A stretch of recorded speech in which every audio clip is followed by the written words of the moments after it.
Hello students, तो आज हम स्टार्ट करने जा रहे हैं एक नया चैप्टर और चैप्टर का नाम होने वाला है क्लेवर कार्ला। क्लेवर का मीनिंग होता है चालाक और कार्ला जो है एक लड़की का नाम है। तो इस चैप्टर में चालाक लड़की है जिसका नाम है कार्ला और इसको लिखा है रॉबर्ट स्कॉटेलारो ने। इस चैप्टर का हम हिंदी में एक्सप्लेनेशन समझेंगे और इसके क्वेश्चन आंसर्स भी डिस्कस करेंगे। तो चलिए स्टार्ट करते हैं। अब इस चैप्टर में हम मेनली 3 कैरेक्टर्स में हमारा चैप्टर जो है चलेगा, जो कि है सबसे पहला हमने जाना लड़की के बारे में जो कि कार्ला है। कार्ला के फादर हैं, ठीक है, और इसके अलावा एक मर्चेंट है। मर्चेंट का मीनिंग होता है एक व्यापारी, ठीक है। तो कार्ला और कार्ला के फादर जो हैं वो शूज़ बनाते हैं, ठीक है, और वो उनका शूज़ का ही व्यापार है।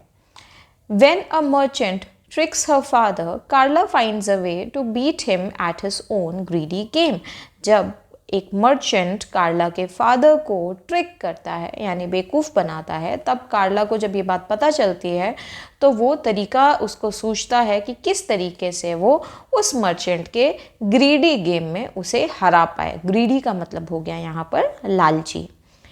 In a city of Italy, there lived a poor shoemaker. Italy शहर में एक बेचारा गरीब शू मेकर रहा करता था। शू मेकर जो कि शूज़ बनाते हैं। He worked with great skill making fine leather shoes and sandals.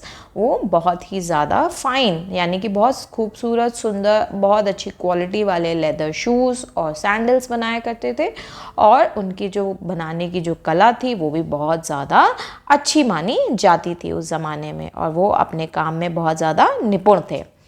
His daughter Carla helped in the shop by polishing the shoes until they shone. और उनकी जो बेटी थी यानी जो शू मेकर थे, तो उसकी जो बेटी थी कार्ला, वो उनकी मदद करती थी दुकान में शूज़ को चमकाने में। यानी जब शूज़ बन जाते थे तो शूज़ की पॉलिशिंग का काम कार्ला करती थी और वो जूतों को तब तक चमकाती थी जब तक वो पूरी तरीके से चमक ना जाएं। One day, the shoemaker loaded his wagon with goods and hitched up his only horse. एक दिन shoemaker जो था वो अपना वैगन यानी कि जो घोड़ा गाड़ी होती है, ठीक है, उसको वैगन बोलते थे, ठीक है, बग्घी जिसको बोलते हैं। तो वो अपनी वैगन को पूरे सामान से भरता है और अपने घोड़े को बांध करके उसमें बैठ करके चला जाता है। तो अब यहाँ से मेन कहानी स्टार्ट हो रही है। ये तो सारी बैक स्टोरी थी कि वो इटली में रहते थे, गरीब थे, शू मेकिंग करते थे, लेदर के जूते चप्पल बनाते थे। उनकी बेटी उनकी मदद करती थी शू पॉलिशिंग करने में और वो बहुत अच्छे से चमकाती थी जूतों को। फिर एक दिन शू मेकर जो थे अपना जो वैगन था उसमें सामान भरते हैं, अपने घोड़े को बांध करके निकल जाते हैं मार्केट के लिए। शू maker, wish me luck, Carla.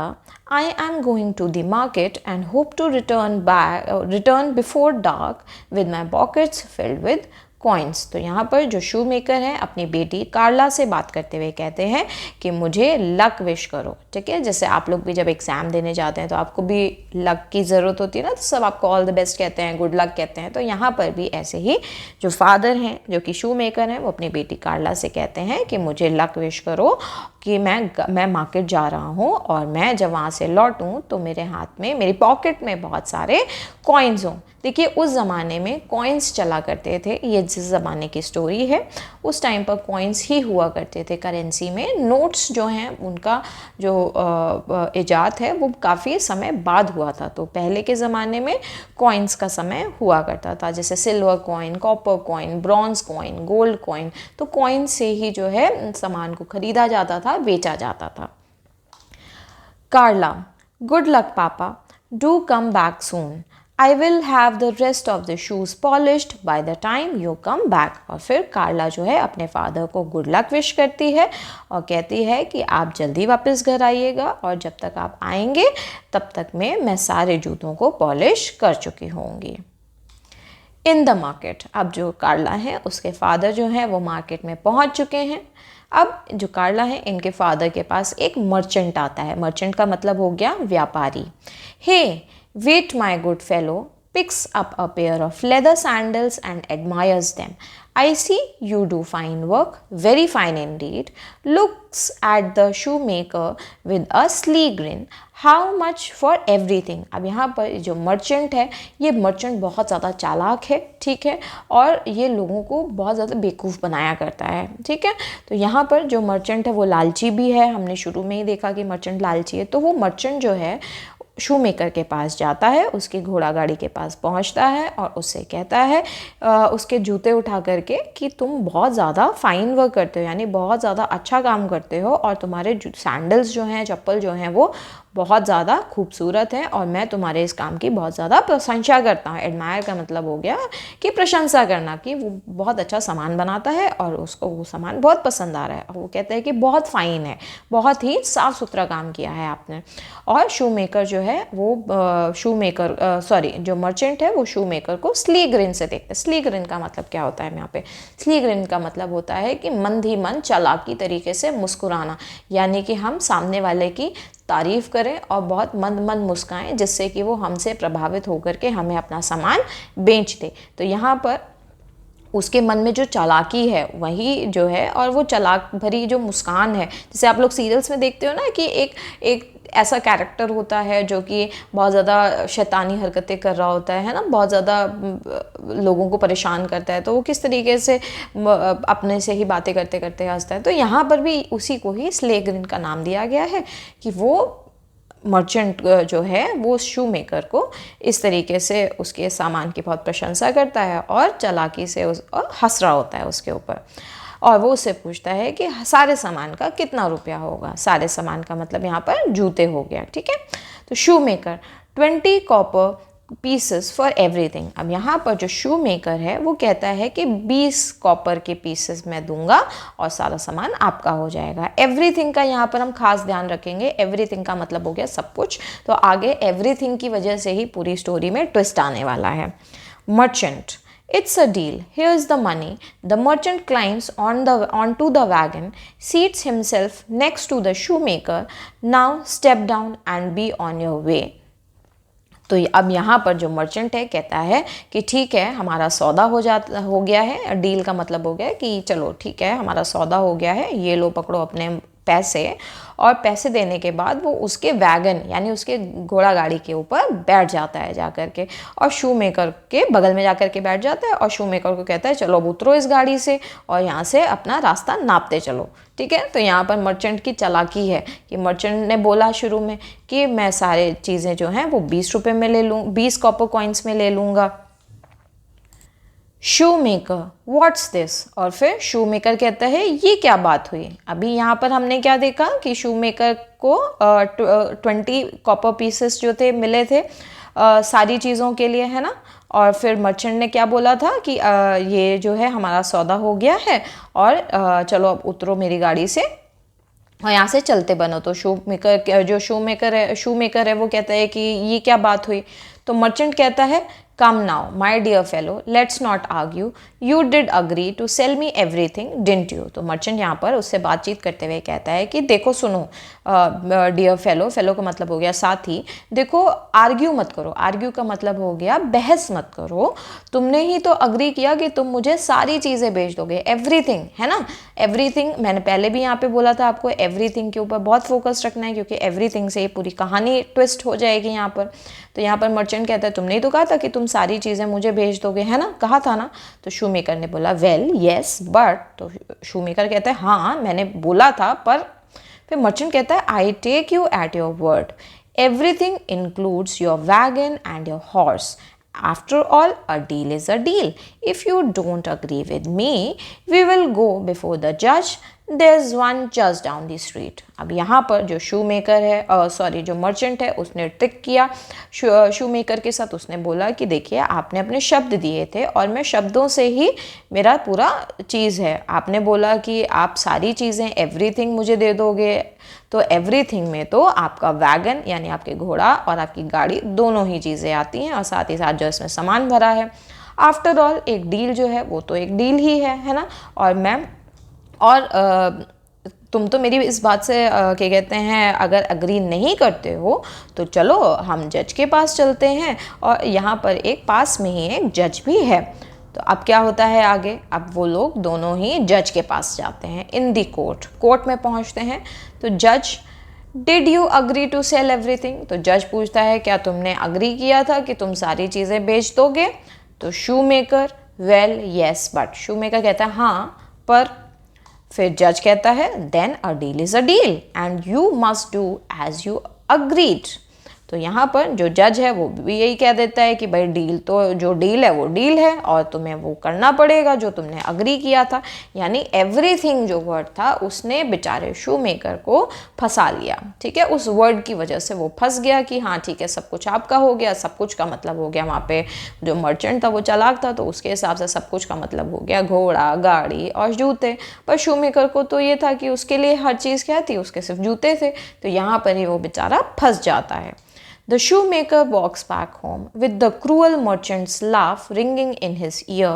When he gets home, he explains everything to his daughter Carla. और अब जो shoemaker था वो वापस अपने घर पैदल चला जाता है और उसको बहुत ज़्यादा गुस्सा आ रहा होता है। उसको जो है वो जो मर्चेंट था जो कितना क्रूर था, क्रूअल का मतलब हो गया क्रूर होना, ठीक है, उसकी जो हंसी थी वो उसके कानों में गूंज रही थी। और जब वो घर पहुंचता है तो सारी बात अपनी बेटी कार्ला को जाकर के बताता है।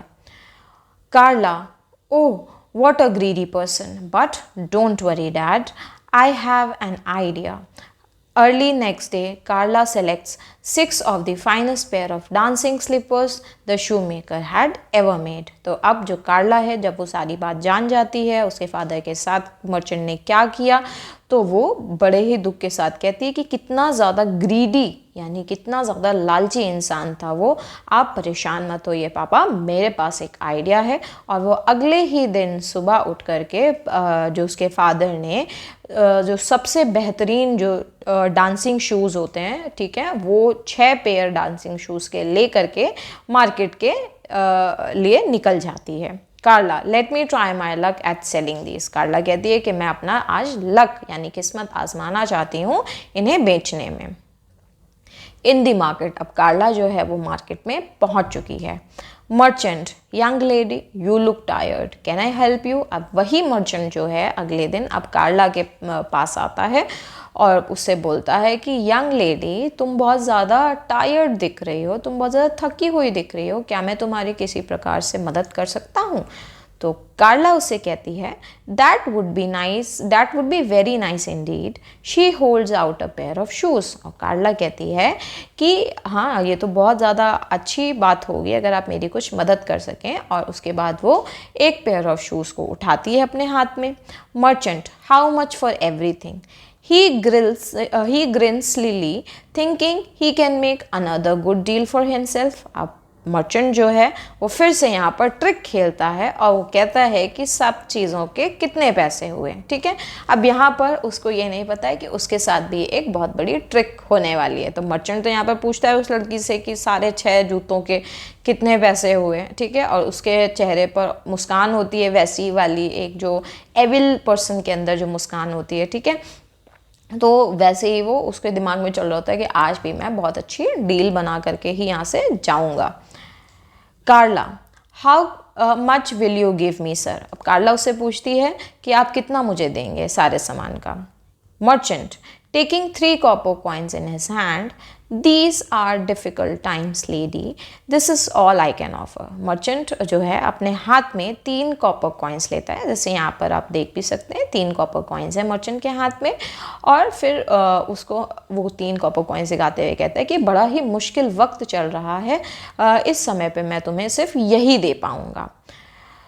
कार्ला, एवरीथिंग इन योर हैंड।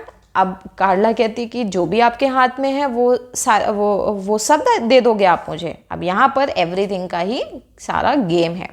तो मर्चेंट, येस सर्टेनली। मर्चेंट कहता है हाँ हाँ बिल्कुल, जो भी मेरे हाथ में है वो सारा तुम्हारा है।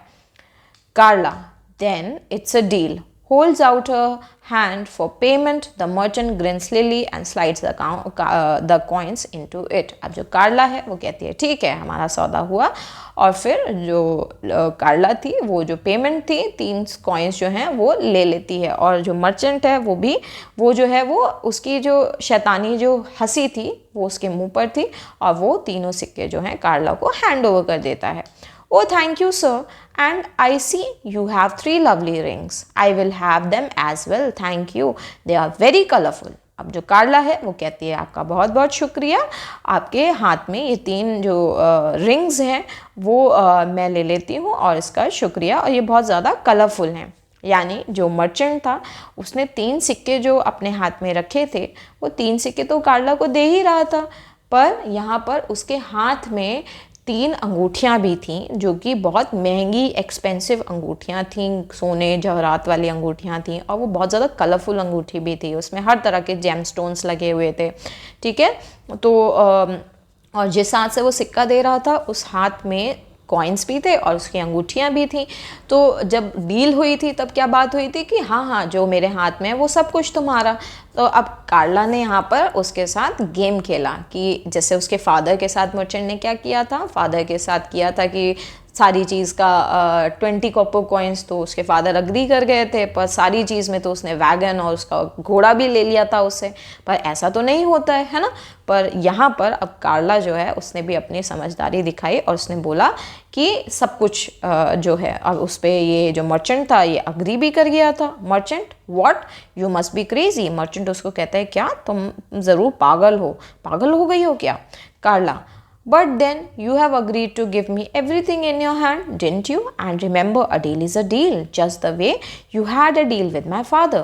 अब कार्ला कहती है पर आपने ही तो अग्री किया था कि आपके हाथ में जो कुछ भी होगा आप वो मुझे दे देंगे, है ना, आपने किया था ना. और देखिए आपको ध्यान होना चाहिए कि एक जो डील होती है वो डील होती है, यानी जो सौदा एक बार हो गया वो हो गया, जिस तरीके से बिल्कुल उसी तरीके से जिस तरह से आपने मेरे फादर के साथ डील करी थी.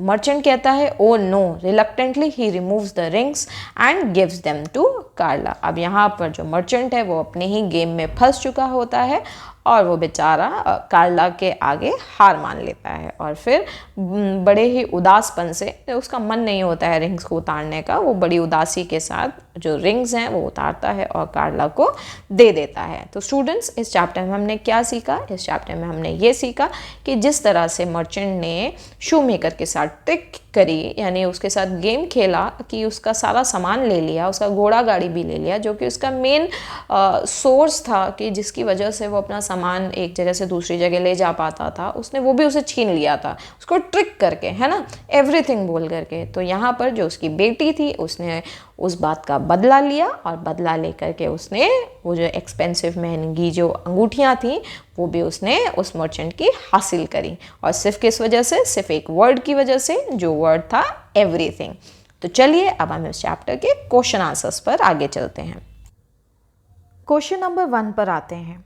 Y did the shoe maker go to the market? Shoe maker जो था वो मार्केट क्यों गया था? The shoe maker went to the market to sell his goods. अब यहाँ पर जो शू मेकर था वो मार्केट इसलिए गया था क्योंकि उसे अपना सामान बेचना था, तो वो अपना सामान बेचने के लिए मार्केट गया था. चलिए नेक्स्ट क्वेश्चन पर चलते हैं. When the merchant said how much for everything, the shoe maker thought that he meant. अब जब मर्चेंट ने ये बोला था कि सारे सामान का कितना हुआ, तो इस बात को सुनकर शू मेकर के दिमाग में क्या आया था? उसको क्या लगा था कि किस बारे में बात कर रहा है? The cost of the shoes, the cost of the wagon and the horse, the cost of the shoes, the wagon and the horse. तो शू मेकर ने तो यही सोचा था कि वो जूतों के कॉस्ट पूछ रहा है. ठीक है, तो ऑप्शन नंबर ए जो है आपका करेक्ट आंसर हो जाएगा, the cost of the shoes. चलते हैं थर्ड क्वेश्चन पर. What did the merchant do after he gave the money to Carla's father? तो मर्चेंट ने क्या किया जब उसने मनी जो था, जो 20 कॉपर कॉइन्स थे, जब कार्ला के फादर को दे दिए थे, तो मर्चेंट ने क्या किया था? तो मर्चेंट ने क्या किया था? आंसर में लिखेंगे after giving the money to Carla's father, the merchant climbed onto the wagon. तो पैसे देने के बाद, कार्ला के फादर को पैसे देने के बाद जो मर्चेंट था वो वैगन यानी कि जो बग्गी थी उसमें चढ़ करके बैठ गया था। Why did the judge not support कार्ला's father? तो जो जज थे उन्होंने कार्ला के फादर का सपोर्ट क्यों नहीं किया था? The judge did not support कार्ला's father because he believed a deal was a deal based on the wording of their agreement. तो जज जो थे उन्होंने कार्ला के फादर को सपोर्ट इसलिए नहीं किया था क्योंकि उनके हिसाब से भी एक जो सौदा होता है वो सौदा पक्का होता है, ठीक है, और जिस हिसाब से उनके वर्डिंग्स थे उस हिसाब से उनका जो अग्रीमेंट था वो बिल्कुल सही था। When the merchant said how much for everything to Carla, what did he think he would get? जब मर्चेंट कार्ला से कहता है कि सारे सामान का कितना हुआ, तो जो मर्चेंट था उसको क्या लगा था कि उसको क्या मिल जाएगा? He thought he would get another good deal for himself. उसने ये सोचा था कि आज भी उसे पहले की तरह ही एक और अच्छी डील मिल जाएगी, हाथ लग जाएगी उसके एक अच्छी deal. How did Carla trick the merchant? अब जो कार्ला थी उसने मर्चेंट को कैसे ट्रिक किया, कैसे बेवकूफ़ बनाया? Carla tricked the merchant by agreeing to sell him in exchange of everything in his hand, including his rings. तो यहाँ पर जो कार्ला थी उसने मर्चेंट को ट्रिक किया था ये बोल करके कि ठीक है वो सारा सामान दे देगी इन एक्सचेंज ऑफ एवरीथिंग, जो भी उसके हाथ में है, ठीक है, और जो उसके हाथ में क्या क्या था, उसके हाथ में रिंग्स भी थी, ठीक है। तो ये आपका आंसर हो गया। अब चलते हैं नेक्स्ट पार्ट में जो कि है true and false. The shoe maker went to the market to purchase shoes. अब जो शू मेकर था वो मार्केट गया था जूते खरीदने के लिए, तो नहीं, वो परचेज करने के लिए नहीं गया था, वो सेल करने के लिए गया था, ठीक है। The shoe maker went to the market to sell shoes. तो यहाँ पर परचेज की जगह सेल आना चाहिए था, और क्योंकि यहाँ पर परचेज है तो ये फॉल्स हो जाएगा। Carla was the daughter of the shoe maker. जो कार्ला थी वो शू मेकर की बेटी थी, तो यस वो शू मेकर की बेटी ही थी। The deal between the shoe maker and the merchant includes leather sandals only. अब जो शू मेकर था और जो मर्चेंट था उनके बीच में जो डील हुई थी वो सिर्फ लेदर सैंडल्स के ऊपर ही हुई थी, चमड़े के सैंडल्स के ऊपर ही हुई थी, तो नहीं, ये आंसर गलत है, ये फॉल्स हो जाएगा, ठीक है। तो उनकी डील जो थी वो सारे सामान के ऊपर हुई थी। Carla went with 6 of the finest pair of dancing shoes. तो कार्ला जो थी वो 6 पेयर डांसिंग शूज़ के लेकर के गई थी, तो यस बिल्कुल सही बात है, ये वो 6 पेयर ऑफ डांसिंग शूज़ लेकर के गई थी बेचने के लिए, अपना लक आजमाने के लिए। The merchant offered 3 copper coins and his rings for dancing slippers. तो जो मर्चेंट था क्या उसने 3 कॉपर कॉइन्स और अपनी रिंग्स ऑफर करी थी डांसिंग स्लीपर्स के बदले में? तो नहीं, ये बात बिल्कुल गलत है। उसने अपनी रिंग्स तो बोली ही नहीं थी, उसने तो सिर्फ अपने हाथ में 3 कॉपर कॉइन्स ही लिए हुए थे और वही ऑफर किया था, तो यहाँ पर इसका आंसर हो जाएगा फॉल्स। आगे चलते हैं फिल इन द ब्लैंक्स पर। The shoe maker was going to the dash. अब तो शू मेकर था वो कहाँ जा रहा था, वो जा रहा था मार्केट, तो डैश में आ जाएगा मार्केट। The shoe maker agreed to sell all dash for 20 copper pieces. तो जो शू मेकर था उसने अग्री किया था कि वो क्या बेचेगा, ऑल हिज गुड्स, तो ब्लैंक में आ जाएगा his goods. The merchant took the shoe maker before the dash. तो मर्चेंट जो था वो शू मेकर को कहाँ लेकर के गया था, वो लेकर के गया था जज के पास, तो आंसर में लिख देंगे जज। अब चलते हैं नेक्स्ट क्वेश्चन पर।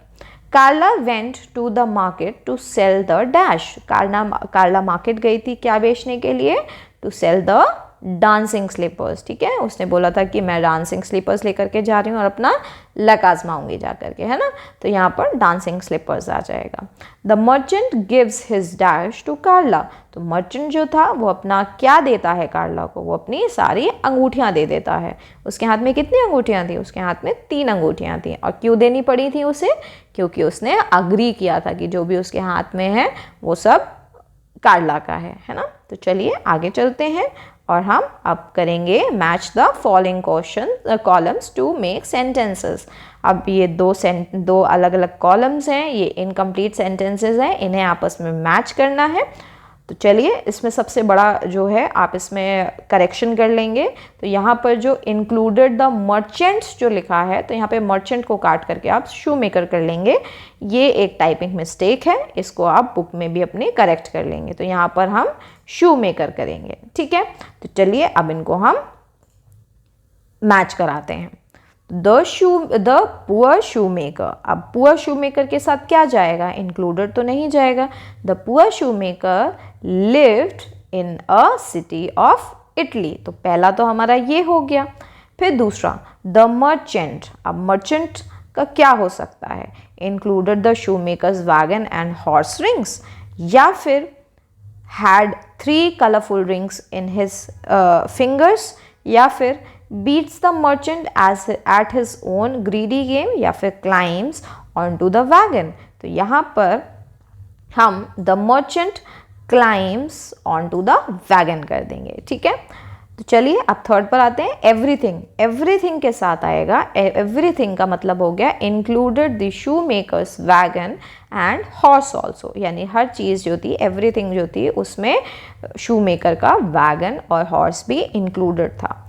तो जो ग्रीडी मर्चेंट है, ग्रीडी मर्चेंट का क्या होगा, greedy merchant had 3 colourful rings in his fingers. तो यहाँ पर जो ग्रीडी मर्चेंट था उसके हाथ में 3 कलरफुल रिंग्स थी उसकी उंगलियों में। अब यंग कार्ला, अब क्योंकि 5th बचा है तो ऑप्शन नंबर डी ही बचा है। तो यंग कार्ला जो थी उसने बीट किया था मर्चेंट को उसके खुद के ग्रीडी गेम में, ठीक है। तो ये इसके करेक्ट आंसर्स हो गए। आप चाहें तो इनके आगे इनकी नंबरिंग लिख सकते हैं, मैच ना करना हो तो पहला नंबर हो गया ये वाला, सेकेंड नंबर हो गया हमारा climbs on to the wagon, फिर एवरीथिंग इंक्लूडेड में हमने लिख दिया 3, और इसके बाद इसमें आ गया हमारा नंबर 4, और कार्ला वाले में आ गया हमारा नंबर 5। तो आप लोग चाहें तो लाइन ड्रॉ कर लें, या फिर आप लोग चाहें तो इनके आगे इनके नंबर्स लिख लें। तो चलिए अब इसको हम इरेज कर देते हैं और फिर अब आगे पार्ट पर बढ़ते हैं। अब आते हैं वन वर्ड सब्स्टिट्यूशन के ऊपर। वन वर्ड सब्स्टिट्यूशन का मतलब क्या हो गया, एक फुल सेंटेंस के लिए एक सिंगल वर्ड का यूज़ करना, ठीक है। तो पहला है a person who makes shoes, तो एक ऐसा इंसान जो शूज़ बनाता हो उसे क्या बोलते हैं, उसे बोलते हैं हम शू मेकर, ठीक है। तो इसको लिख लेंगे शू maker. A person who makes gold jewellery, अब एक ऐसा इंसान जो सोने की आभूषण बनाता हो उन्हें क्या बोलते हैं, उन्हें बोलते हैं गोल्ड स्मिथ, ठीक है। गोल्ड स्मिथ, स्मिथ मतलब जो सोने के गहने बनाए उसको हम गोल्ड स्मिथ कहते हैं। A person who stitches clothes, अब एक ऐसा इंसान जो कपड़े सिलता हो उसे हम टेलर बोलते हैं, ठीक है, टेलर लिख लेंगे। A person who makes wooden furniture, अब एक ऐसा इंसान जो लकड़ी से बना हुआ फर्नीचर बनाता हो उसे बोलेंगे हम कारपेंटर, ठीक है, कारपेंटर बोलते हैं उसे। अब कारपेंटर की स्पेलिंग तो बड़ी है, इसको याद करने के लिए कार याद करेंगे, पेन याद करेंगे और फिर टर याद कर लेंगे। तो इस तरीके से आपको स्पेलिंग भी याद हो जाएगी। चलिए नेक्स्ट क्वेश्चन पर आते हैं। A person who makes things from iron, एक ऐसा इंसान जो लोहे से सामान बनाता हो। तो लोहा कैसा होता है, काले रंग का होता है ना। तो लोहे से सामान बनाने वाले को हम ब्लैक स्मिथ कहते हैं। क्या बोलते हैं, ब्लैक स्मिथ, ठीक है। गोल्ड से सामान बनाने वाले को गोल्ड स्मिथ, आयरन से सामान बनाने वाले को ब्लैक स्मिथ। चलते हैं नेक्स्ट पार्ट पे। Use these words to make sentences in your notebook, अब इन वर्ड्स का इस्तेमाल करना है और सेंटेंसेस लिखने हैं। तो चलिए सेंटेंसेस लिख लेते हैं। सबसे पहला है फिल्ड, दूसरा है पॉलिश्ड और तीसरा है हैपेंड। तो पहला सेंटेंस जो कि फिल्ड से बना है वो है the shoe makers wagon was filled with goods, ठीक है। जो शू मेकर था उसकी वैगन सामान से भरी हुई थी, फिल्ड, ठीक है। फिल्ड का इस्तेमाल हो गया अब यहाँ पर। अब आते हैं पॉलिश्ड पर। Carla polished the shoes until they shone, तो कार्ला तब तक पॉलिश करती थी जूतों को जब तक वो पूरी तरीके से चमक नहीं जाते थे। अब आते हैं हैपेंड पर। What happened between the shoemaker and the merchant was unfair, तो जो भी मर्चेंट और शू मेकर के बीच में हुआ वो बिल्कुल भी सही चीज़ नहीं थी। तो हमने यहाँ पर हैपेंड का इस्तेमाल कर लिया, अपनी स्टोरी को ही यूज़ करते हुए हमने तीनों सेंटेंसेस को क्रिएट कर लिया है। चलिए अब नेक्स्ट क्वेश्चन पर आते हैं। Climb a step, on each step given below is a word in which the last two letters become the first two letters of the next word. Reach the top of the ladder by forming new words on each step. तो यहाँ पर ये कुछ दो words दिए हुए हैं। इन दो वर्ड्स को अगर हम देखें ध्यान से तो पहला लिखा है फेलो, पहला लिखा है फेलो। अब ये फेलो तो गायब हो गया है, ये दोबारा से कैसे आएगा, एक सेकेंड अभी लाते हैं। वर्ड हम वापस से ले आए हैं। तो चलिए, पहला लेटर है हमारा फेलो, दूसरा है ओनर। तो यहाँ पे हम देखेंगे कि ओनर जो है OW से शुरू हो रहा है और जो फेलो है OW से ख़त्म हो रहा है। तो यानी फर्स्ट लेटर का जो लास्ट के दो एंडिंग लेटर्स हैं उन दोनों से ही हमारा सेकेंड लेटर स्टार्ट हो रहा है। तो अब यहाँ पर सेकेंड वाले में हम क्या देख रहे हैं कि ER लिखा हुआ है, ठीक है, NER, ठीक है। तो NER से क्या हो जाएगा, नर्व हो जाएगा। फिर उसके बाद क्या हो जाएगा, VE है तो व्हीकल हो जाएगा। और इसी तरीके से आप अपनी लैडर को कंप्लीट कर सकते हैं। अब आते हैं राइट द करेक्ट स्पेलिंग्स पर। तो यहाँ पर कुछ स्पेलिंग्स दी हुई हैं जो कि गलत हैं और इन्हें हमें करेक्ट करके लिखना है। और लीप ईयर, तो ये ईयर तो कान वाला ईयर है, EAR, तो इसकी जगह हमें साल वाला ईयर लिखना पड़ेगा। तो इसकी करेक्ट स्पेलिंग हो जाएगी a leap year, YEAR। Second पर आते हैं अ डियर फेलो। तो ये डियर यानी वो जो हिरन होता है वो वाला डियर लिख दिया है। तो इसकी जगह पर हमें DEAR लिखना होगा, ठीक है, DEAR, डियर फेलो। अब पेयर ऑफ शूज़, तो ये पेयर लिखा हुआ है जबकि पेयर की स्पेलिंग तो PAIR होती है, ठीक है। तो यहाँ पे पेयर की जगह पे पेयर लिख लेंगे। अ कॉपर पीस, ठीक है। अब कॉपर पीस में तो I आता है, तो यहाँ पर तो E है, तो E की जगह पर हम I लगा लेंगे। अ लॉन्ग वेट, अब यहाँ पर वेट का मतलब तो वज़न है, वज़न को हम हटाएंगे यहाँ से और इंतज़ार को लगाएंगे, यानी कि WAIT, वेट। अब मैड, अ मेड मैन, अब यहाँ पे मेड लिखा है, यहाँ पे मेड का मतलब तो बनाना होता है, तो इसकी जगह पर हो जाएगा अ मेड, यानी कि जो कि काम करता हो, मेड मैन, ठीक है, MAID की जगह MAID। तो आप सभी ने देखा ईयर की जगह पर, ये कान वाले ईयर की जगह पर ईयर आ जाएगा, डियर हिरण वाले की जगह ये प्रिय डियर वाला आ जाएगा, पेयर की जगह पे यहाँ पे जो पेयर होता है वो आ जाएगा, पीस की जगह पे पी मतलब E की जगह पर I आ जाएगा, ठीक है, और A की जगह पर E आएगा। फिर वेट की जगह पर वेट आएगा और मेड की जगह पर मेड आएगा। सुनने में तो सब एक जैसे लग रहे हैं पर इनकी स्पेलिंग्स एक दूसरे से बहुत अलग हैं। तो स्टूडेंट्स, ये इस चैप्टर का एंड था। आई होप आप सभी को ये एक्सप्लेनेशन समझ में आई होगी। वीडियो पसंद आई हो, वीडियो को लाइक करें, चैनल को सब्सक्राइब करें, अपने सभी फ्रेंड्स तक इस वीडियो को ज़रूर शेयर करें। Thank you.